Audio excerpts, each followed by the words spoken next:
제가 오늘 그 섬김의 본질이라는 주제를 가지고 이렇게 말씀을 드리려고 하는데요. 제가 아까 목사님이 제가 하고 있는 일에 대해서 잠시 설명을 했잖아요. 예, 제가 지금 한 5년째를 하고 있는데, 굉장히 깨닫는 것도 많고, 또 배우는 것도 많고, 그래서 장애자, 노약자, 이런 분들을 이제 그분들이 원하는 곳으로 다 이렇게 트랜스포테이션 해주는 거죠. 그래서 이제 오렌지 카운티 정부에서 이제 직영으로 운영하는 버스입니다. 굉장히 큰 버스인데 한 번에 휠체어를 한 5개 정도 싣고 다닐 수 있는. 근데 그 장애자들이 종류가 굉장히 다양해요. 저는 사실 목회를 30년을 하면서 그런 분야에 대해서 신경을 써보질 못했었거든요. 이 장애자들을 이렇게 도와주는 일을 하면서 목사님들이 다 그런 마음 가지고 계시겠지만 이 목회에 묶여 있다 보니 그런 일을 하실 수 없을 거고, 저 은퇴를 해서 그런 일을 하고 있는데, 그 가운데서 제가 이제 그분들을 섬기면서 이제 이 섬김이 무엇인지에 대해서 이제 깨닫는 거죠.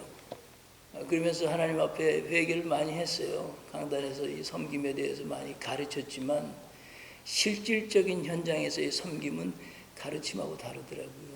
예. 물론 성경에서 우리가 섬김을 얘기할 때 여러 가지 성경적인 그 근거들을 대는데, 제가 현장에 나가서 보니까 그것도 중요하죠. 예, 중요한데 실질적으로 현장에서 우리가 그 약자들이죠. 그 약자들을 섬길 때 가장 중요한 것이 공감성이라는 걸 느꼈어요. 공감성. 예를 들면 이런 겁니다.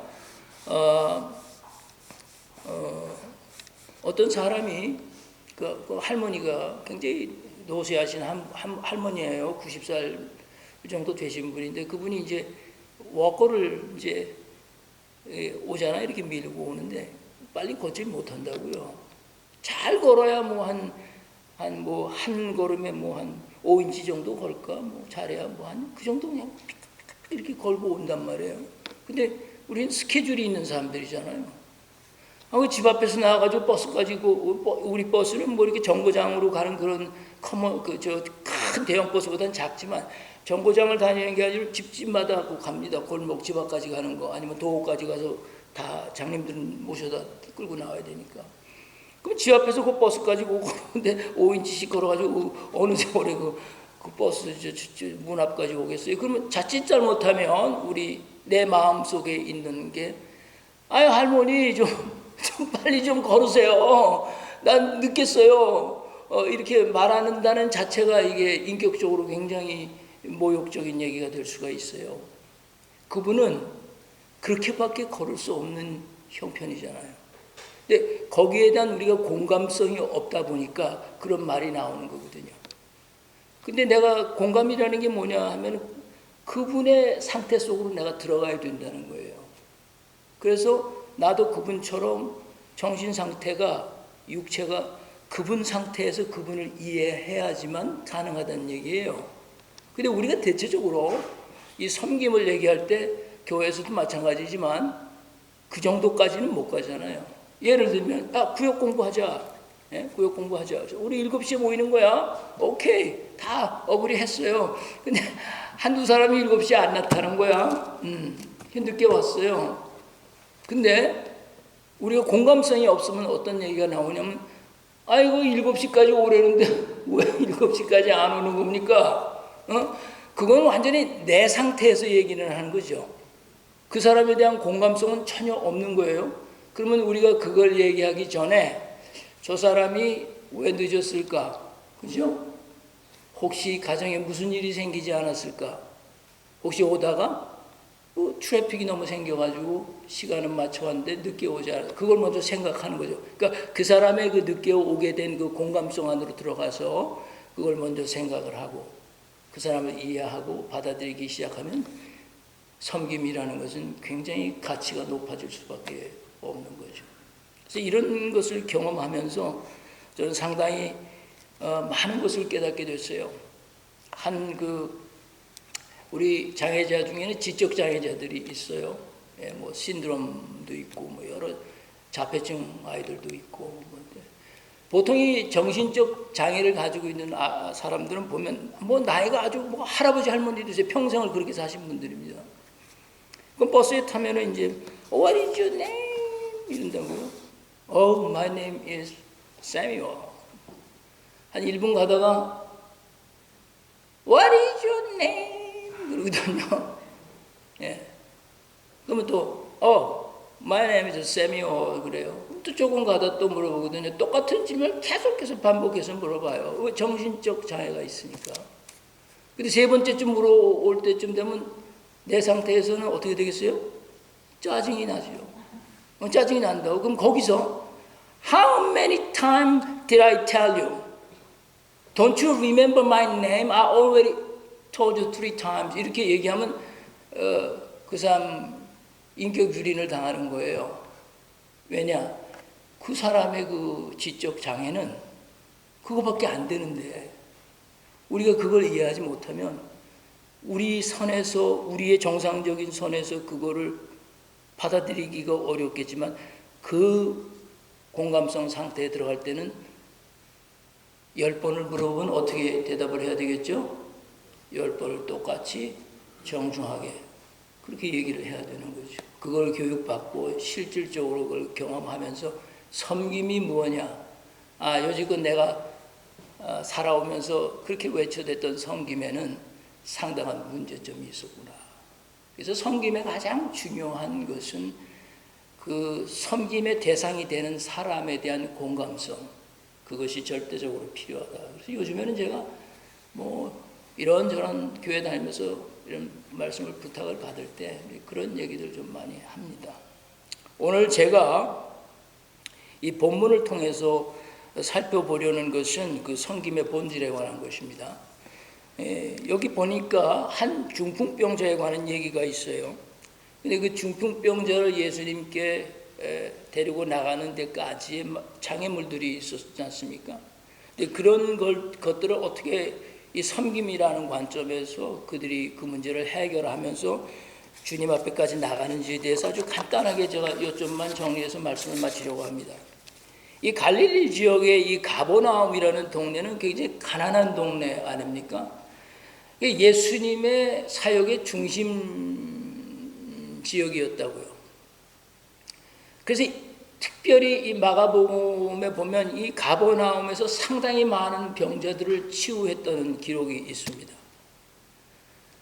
그래서 예수님께서 갈릴리 지역에서 이 가버나움 있는 집으로 뭐 학자들 사이에는 여러 가지 의견이 분분하지만 저는 그 이제 예수님이 머무르시던 집이라고 봅니다. 그 집으로 돌아오셨을 때 한 중풍병자가 예수님을 찾아온 내용에 대해서 기록하는 것이 오늘 이 본문 내용이죠. 요한복음을 제외한 모든 복음서에서 이 사건을 기록했습니다. 거기에는 분명한 이유가 있을 겁니다. 인간의 그 본질적인 문제는 죄의 문제죠. 육신의 문제가 아니죠. 이 죄의 문제를 먼저 어떻게 다루시는지를 분명하게 여기서 밝히고 있어요. 그 다음에 육신의 문제를 어떻게 치유하시는지를 두 가지를 여기서 다루고 있습니다. 여러분이 그 중풍병자라고 하면 우리가 알고 있는 그 스트로크라고 해요. 스트로크를 받는 사람들 이거 굉장히 현실적인 얘기거든요. 여러분들도 언젠가는 그렇게 되실 수 있습니다. 그리고 여기 앉아 계신 분들 언젠가는 다 장애자가 되십니다. 예. 그 평생 살면서 나는 장애자로 살지 않는다라는 보장이 없어요. 나이가 들고 연약해지면 장애자가 다 되는 겁니다. 이 중풍병자의 가장 큰 문제가 여러분 무엇입니까? 자기 스스로 아무것도 할 수 없다는 거죠. 누구의 도움을 받아야지만 살 수 있는 사람들이에요. 저희 어머니도 중풍병으로 한 10여 년 고생하시다가 돌아가셨습니다. 예. 우리 아버님이 굉장히 고생을 많이 하셨어요. 결국은 아버님도 연세가 되시니까 포기하고 양로병원에 어머니를 모시고 갔지만 결국은 이 중풍병자라는 게 그런 상태입니다. 근데 이 중풍병자, 오늘 이 마가복음 2장에 기록된 이 중풍병자는 아주 다행인 거예요. 그를 섬겨주는 사람들이 있었습니다. 그러니까 마가복음 2장 3절 오늘 보시면 거기 본문을 보세요. 뭐라고 되어 있냐면 이거 굉장히 중요한 포인트인데요. 사람들이라고 그랬어요. 사람들이. It's not one or two people, right? It's some people에 some people, right? Some men. 그러니까 사람들이 한 중풍병자예요. there are many people, right? some people이 있는데 한 중풍병자를 위해서 그 some people이라는 사람들 중에서 몇 명을 추구했냐 하면 4명을 추구했어요. 그래서 그 4명에게 이 한 중풍병자를 메워가지고 누구에게로 오는 거예요? 예수님께로 나오는 과정을 지금 여기 기록한 거예요. 얼핏 보면 4사람으로만 보이지만은 the point is some men, some people. 4사람보다 더 많았다고 봐야 됩니다. 그죠? 그래서 그 4사람이 예수님께 나온 거예요. 그 사람을 메고. 그러니까 여기에 사람들이라는 이 표현은 흔히 우리가 영어로 말하면 they라고 해도 돼요. they, 그들. 예, 어느 정도의 사람이죠. 예. 그러니까 4사람만이 아니다라는 거예요. 그 한 사람을 섬기는데 4사람만이 아니라는 거예요. 그러니까 알 수 없는 어느 정도의 사람들, unidentified people of group were there. 그 사람들이 배경에 있었던 거예요. 이 some people은 중요한 게 뭐냐 하면 돕는 사람이죠. 그 중풍병자를 섬기는 사람인 거예요. 이렇게 말하면 이 사람들은 자신들의 문제 때문에 예수님께 나온 자들은 아닙니다. 그죠? 이 사람들은 정상적인 사람이에요. 예, 생각도 정상적이고 육신도 정상적이고. 근데 그 사람들이 자기는 문제가 없지만도 그 문제 있는 사람을 위해서 섬기고 있는 거잖아요. 예. 그래서 그 사람과 함께 예수께 나온 사람들입니다. 그들이 예수님으로부터 치유를 받고 고침을 받았다는 기록은 없어요. 예, 그 썸맨들이 4명이 뭐. 그러니까 가버나움에서 이미 예수님의 그 활발한 사역을 통해서 많은 사람들이 그 예수님이 무엇을 하시는 분인지 알았고, 이 사람들도 예수님이 무엇을 하시는 분인지 알았기 때문에 그 정확성을 가지고 지금 예수님께 나오는 겁니다. 예, 그 한 사람을 섬기면서 자기는 문제가 없지만도. 제가 이렇게 확신하는 이유는 요한복음 5장의 그 베데스다 연못의 그 38년 된 그 병자의 경우에도 똑같이 움직일 수 없는 상황이었어요. 그 사람도 38년을 누워 있었는데, 근데 그 사람과 이 사람의 차이는 뭐냐 하면 이 사람에게는 섬기는 사람들이 있었지만 그 38년 된 중풍병자에는 그를 섬기는 사람이 없었어요. 그래서 누가 그를 데리고 연못까지 가져야 되는데 그럴 사람이 없었다고 예수님에게 말을 한 거예요. 근데 그에게는 어떻게 했느냐 하면 그를 예수님이 직접 찾아가셨어요. 섬기는 사람이 없는데 그러니까 예수님이 찾아간 거예요. 예, 그러면서 병을 먼저 고쳐주십니다. 그리고 나서는 예수님이 더 심한 것이 생기지 않도록 다시는 죄를 범하지 말라 이렇게 말씀하셨어요. 근데 여기 지금 마가복음 2장에 있는 이 중풍병자는 섬김을 받는 사람들이 있었는데 이 사람은 예수님 앞에 나오자 5절 말씀에 보시니까 뭐라고 되어 있냐면 뭐가 먼저 해결이 됐습니까? 죄 사함을 받으라고 먼저 이 죄의 문제가 해결이 된 겁니다. 그죠? 예. 그 다음에 중풍병자를 병을 고치신 거예요. 그러니까 요한복음에 있는 얘기와 이 사람은 거꾸로 지금 스위치된 거죠. 예, 예. 굉장히 중요한 포인트입니다. 죄의 문제가 선행됐고 치유가 나중에 일어났고 38년 된 요한복음의 5장의 그 사람은 뭐예요? 치유가 먼저 일어나고 죄의 문제가 나중에 지적이 된 거거든요. 예. 그러니까 이 죄의 문제를 먼저 해결받게 된 이유가 뭘까? 아마도 저는 이렇게 생각합니다. 이 사람에게는 자신의 그 중풍병이라는 육신의 문제도 중요했겠지만 자신 안에 있는 어떤 문제가 있었을 것이라고 보는 거죠. 예. 하나님은 그걸 보시는 거죠. 그 안에 있는 어떤 그가 고민하고 있던 문제를 먼저 보시고 그것을 해결해 주신 겁니다. 그러니까 여기 이 사람을 도와줬던 이 썸맨이라는 사람들은 이미 저는 믿음이 있는 사람들이라고 보고요. 아주 정상적이면서도 예수님을 향한 믿음을 어느 정도 가지고 있던 사람이고 자기들은 그 죄 문제에 대해서 어느 정도 해결함을 받았기 때문에 아직도 죄의 문제를 해결함 받지 못하고 있는 그들의 영혼을 보기 시작한 거죠. 그래서 그 중풍병자를 이 사람들이 끌고 가는 거예요. 이것이 교회의 모습이다. 저는 그렇게 보는 겁니다. So some man is like a people of in the church. You are the some man. 그래서 저는 이 본문에 있는 말씀이 이런 관점에서 이제 보게 되는 거죠. 그러니까 이 3절 말씀에 이 사람들이라는 것은 어느 정도의 믿음을 가지고 섬김에 대한 기본 정신을 가지고 있었다는 것이고 그리고 그 믿음에 따른 섬김의 자세를 가지고 죄의 문제와 육신의 문제의 필요성을 느끼는 사람들을 찾아가서 그들을 예수님께 인도하는 역할을 했다는 것입니다. 제가 강조하고 싶은 것은 이름이 밝혀지지 않은 이 4명의 사람들이나 그 뒤에서 후원한 그 얼마 안 되는 사람들이 믿음이 있었다는 것이 중요한 거예요. 이것이 섬김은 믿음을 바탕으로 한다 하는 근거가 되는 것입니다. 그러니까 믿음이 바탕이 되지 않는 섬김은 사실상 우리 신앙의 입장에서 보면은 의미가 없어요. 왜냐? 우리의 섬김 자체는 영혼을 구원해야 되는 거기 때문에 그게 우리의 목적이거든요. 육신만 고치게 하는 것이 우리의 목적은 아니란 말이죠. 그러면 의사한테 가지고 예수님한테 오겠어요. 근데 5절에 보니까 우리 예수님께서 그것을 입증하고 있어요. 5절 말씀에 보세요. 뭐라고 그랬어요?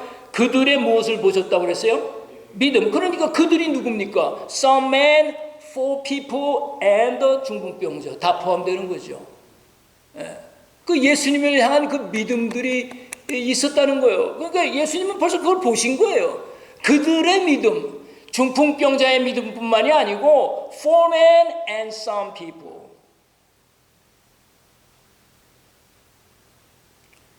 이것이 이 사건에서 여러분과 내가 영적으로 굉장히 중요하게 여겨야 할 부분들입니다.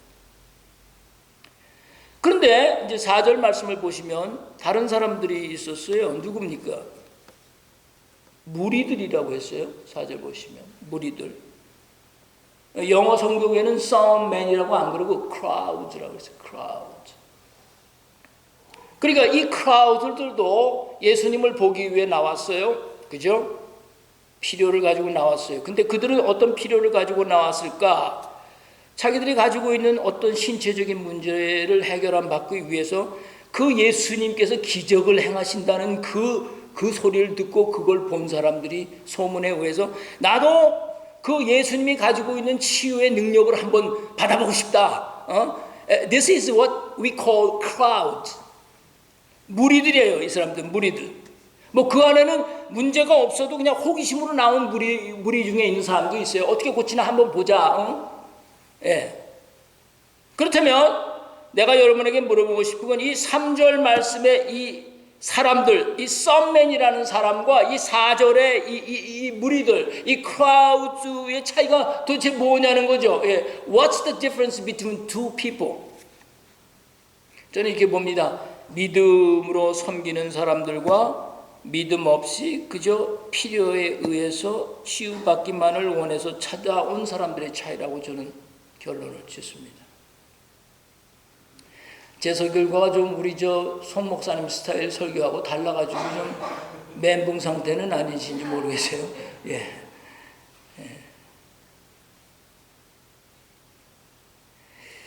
좀 더 정확히 말하면 이미 믿음을 가지고 자신의 문제를 주님께 갖고 나오는 사람들하고 믿음 없이 단순히 자신의 문제를 해결함 받기 위해서 나오는 사람들의 차이는 다르다 그 뜻입니다. 제가 오늘 여러분에게 던지고 싶은 질문은 여러분은 어느 쪽 사람들이신가 그걸 물어보고 싶은 거예요. Are you the some man or are you the crowds? 오늘 이 자리에 오신 이유가 무엇입니까? 무슨 문제를 가지고 나오셨어요? 그 예수 안에 있는 믿음을 가지고 나오신 거냐? 아니면 그냥 자신의 문제에만 집중되어 있어서 나오신 것이냐? 이것은 굉장히 중요한 질문이 될 수밖에 없는 것입니다. 두 번째로 이 중풍병자 사건에서 중요한 포인트는 이 4절의 무리들이 결국 그 3절의 사람들, 이 4절의 그 무리들이 그 3절의 믿음 있는 사람들의 장애물이 됐다는 겁니다. 이건 굉장히 심각한 문제로 봐야 됩니다. 4절 말씀을 보면 무리를 인하여 예수께 데려갈 수 있다고 그랬어요? 없다고 그랬어요? 없다고 그랬잖아요. 그 너무나 많은 무리들이 그냥 그 앞에 다 몰려들었으니까 그 뚫고 들어갈 구멍이 없는 거예요. 그러니까 한 영혼이 구원받기 위해 죄사함을 받아야 하는 그 한 영혼이 주님 앞으로 가야 되는데 그 수많은 무리들이 그냥 막고 있는 거예요. Right? 근데 역설적으로 보면 이 또한 교회의 모습이기도 합니다. 이 장애물이 말이죠. 이게 그냥 저 나무 조각이나 말이죠. 뭐 쓰레기통 정도면 갖다 치워버리겠는데 이게 뭐예요? 장애물이 지금. 사람들이란 말이에요. 사람들이 장애물이 되는 거 아니에요. 그냥 어디다 갖다 치워요. 치울 수 없는 장애물입니다. 이것이 오늘 우리 사회의 모습이고 더 나아가서는 부패해가는 교회의 모습이기도 하고 교회가 구원을 필요로 하는 사람들에게 오히려 장애가 될 수 있다. 그런 말씀이죠. 이런 장애물에 대해서 3절에 그 사람들이 어떻게 해결했어요? 어느 정도의 믿음이 있는 사람들 아닙니까? 그 장애물이 있다고 해서 사람들이 앞을 가로막고 있다고 해서 포기했나요? 여러분 스토리 너무 잘 아시잖아요. This is famous story, right? 그 사람들이 포기했습니까? 아니죠. 어떻게 했습니까? 어떻게 했어요? 들 것을 들고 그 사람 사이로 빠져나가면서 지붕까지 간 겁니다. 그러니까 이 믿음의 사람들은 보통 사람들이 예상하지 못하는 일들을 하는 거예요. 전혀. 그 방법이 바로 지붕으로 올려보낸 겁니다. 그러니까 이 지붕으로 올라갔다는 것은 단순한 어떤 결정에 의해서 되는 게 아니에요. 이게 믿음에 의해서만 가능한 얘기죠. 그러니까 이 네 사람이 거기까지 가려면 너무 힘들었을 거라고. 그러니까 많은 사람들이 지붕에 올라가는데 도움을 줬을 거란 말이죠. 자, 4절 말씀 우리 한번 같이 읽겠습니다. 준비되셨죠? 시작. 무리들 때문에 예수께 데려갈 수 없으므로 그 계신 곳에 지붕을 뜯어 구멍을 내고 중풍병자가 누운 상을 달아내리니. 여러분 이 얘기가 너무 놀랍지 않아요? 한 사람을 위해서 지금 이런 일이 벌어지고 있는 겁니다. 교회는 한 영혼을 위해서 이런 일을 해야만 한다는 것입니다. 그 한 영혼을 위해서라도 교회 전체가 해야 된다는 거예요. 이게 사실적으로 보면 아니 남의 집에 그 한 사람 고치기 위해서 남의 집 지붕을 뜯어내는 이 현실이 이게 웃기는 거 아니에요? Can this be justified? 이 정당화될 수 있는 겁니까, 여러분? 남의 집 지붕을 뜯어가지고 그 한 사람을 내린다는 게 수를 당하면 수를 당할 수도 있고, 그러니까 이 믿음이라는 거, 사람을 움직이는 이 믿음이라는 것은 이 상식을 중요시 여기는 사람들에게는 이게 힘든 거예요. 예의와 법도를 따지는 사람들에게는 믿음이 작용할 수가 없어요. 전 아주 강하게 그걸 자신 있게 얘기합니다. 저도 한때 그랬으니까. 법이요, 뭐 예절, 뭐 이런 거 따지는 사람에게는 믿음이 작용할 수 있는 틈이 없어요. 그러니까 진짜 믿음은 상식도 넘어서고, right? 체면도 불구하고, 예의 정도 뭐, 할 수 없다 하고 갈 수 있을 정도 돼야 돼요. 그래야 그 믿음이 진짜 효력을 발휘할 수 있는 겁니다. 매번 그러지 못하더라도 어떤 때는 그렇게 해야 된다는 것입니다. 근데 이렇게 원리 원칙을 내세우는 사람들이 교회에 많으면 많을수록 그 믿음이 가지고 있는 생명력이 사라져요. 원리 원칙 막 따지면, 아니 죽어가는 사람 당장 구해줘야 되는데, 아니 당회가 모여야 됩니다.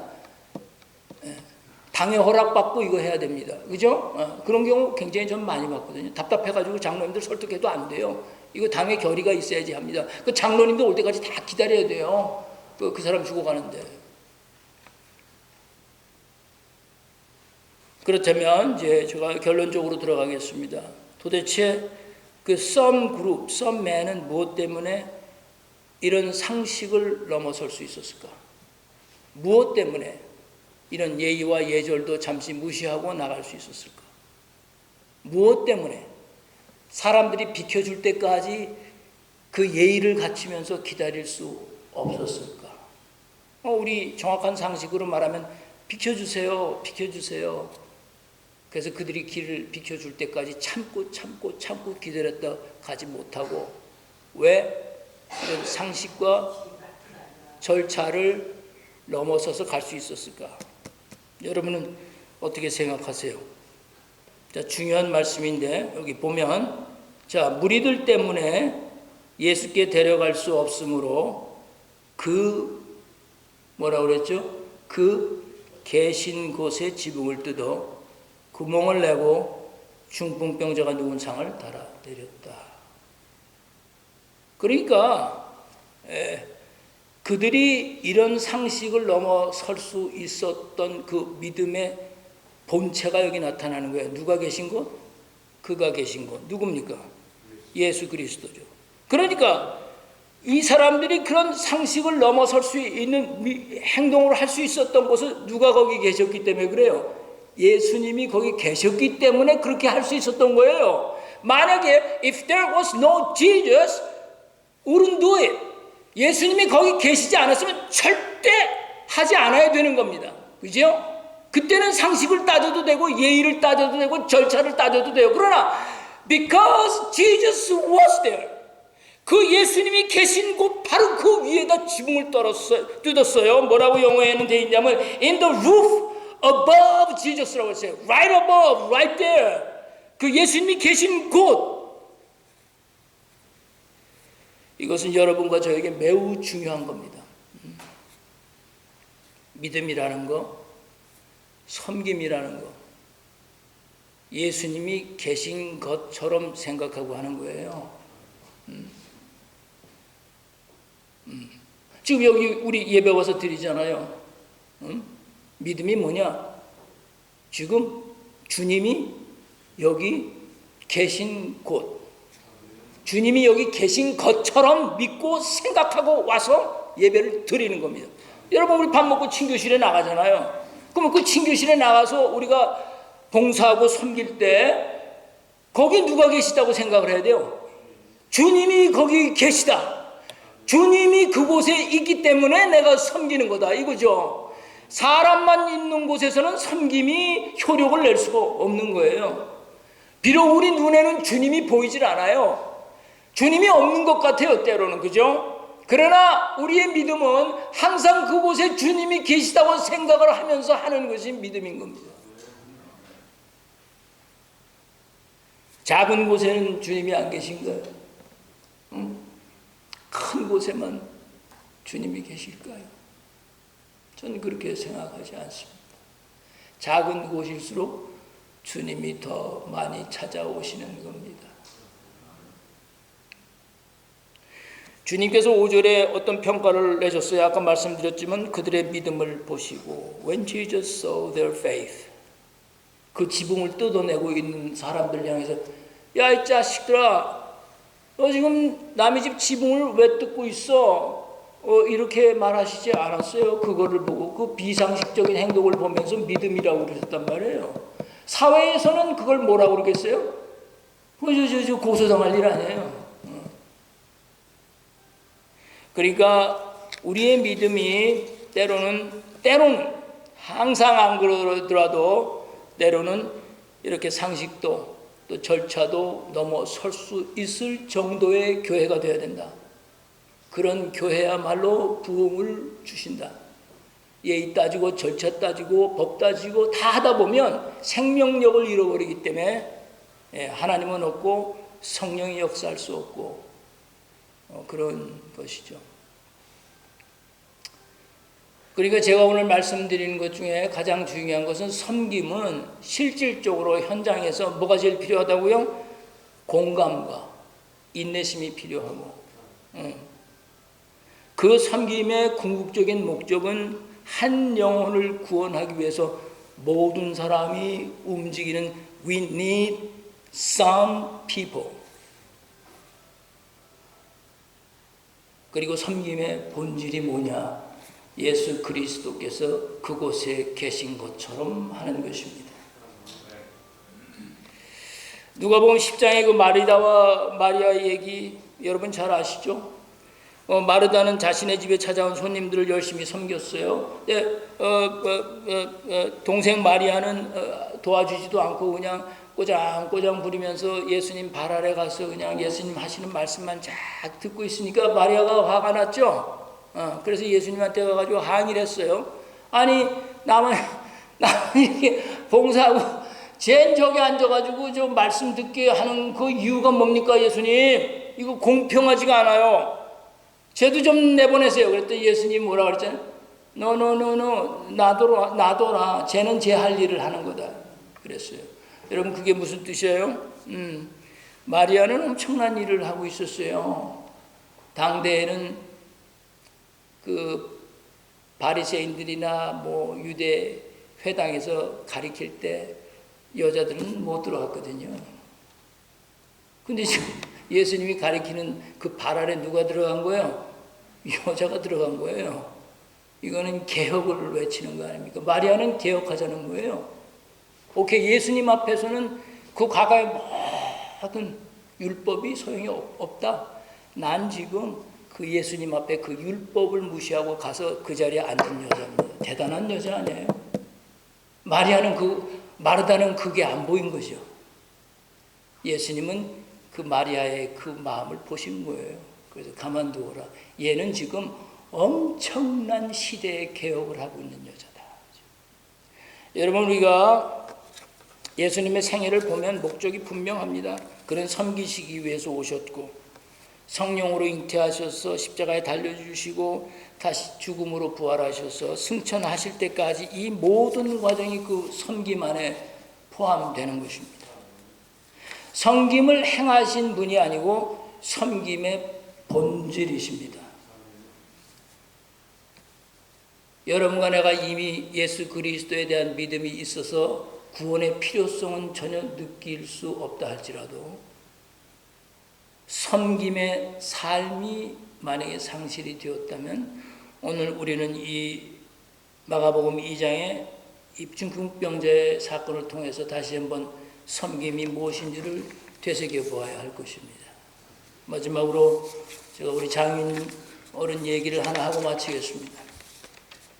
우리 장인 어른께서 제가 결혼할 당시 우리 집사님 저 뒤에 앉아 계시지만은 예수를 믿지 않는 분이셨습니다. 그래서 저를 탐탁하게 생각하지 않았죠. 목사가 되겠다는 저를. 그래서 맨날 만나면 그 남자가 그 사업해서 돈을 크게 벌어야지. 그 뭐 예수쟁이 그거 뭐 좋냐고 하면서 계속 그렇게 구박하시고 그랬어요. 근데 하나님께서 이 가정을 구원하실 계획이 계셨는지 그 3남 1년대 첫 번째 그 며느리가 그 아주 훌륭한 장로님 집안의 따님이 들어온 거예요. 그 이제 기독교가 발을 들여놓기 시작하는 거예요.